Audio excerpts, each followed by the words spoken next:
অনেকেই আমাদেরকে ভালোবাসেন এবং আমরা এখানে আসছেন।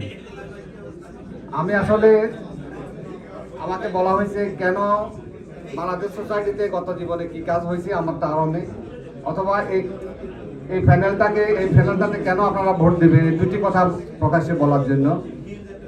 তো আমি শুধু দেখতেছিলাম যে এখানে কেন ভোট দিবেন সেটা আমাদের মাননীয় সেক্রেটারি সাহেব, যিনি আমাদের ক্যান্ডিডেট, উনি প্রকাশ্যে বলে দিয়েছেন কি বলার জন্য।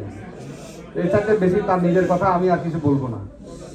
আমি বলবো যে বাংলাদেশ সোসাইটিতে আমি যখন গত 2 বছর আগে এই বাংলাদেশ সোসাইটিতে এসেছিলাম, বাংলাদেশ সোসাইটিতে আমি বলবো প্রথম যখন আমি আসছি, আমাদের মরহুম কামাল আহমেদ সাহেব, উনি আমাকে আমাদের নোয়াখালী সোসাইটির, আমি রানিং প্রেসিডেন্ট ছিলাম, আমার তখনও 2 বছরের মেয়াদ এখনও বাকি ছিল। তো উনি আমাকে ওইখান থেকে বলছে যে ভাই বাংলাদেশ সোসাইটিতে আপনার দরকার, আপনি এখান থেকে যেতে হবে। গ্রেটার নোয়াখালী সোসাইটির লোকেরা আপনাকে স্পেয়ার করবে। আমার সাথে কথা হয়েছে, মানে ওনার সাথে কথা হয়েছে।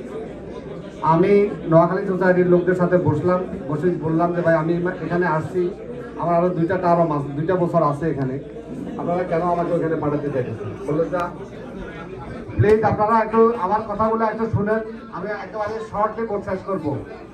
আমি কেউ কথা বললে কিন্তু কথা বলতে পারি না, আমি সরি আছি,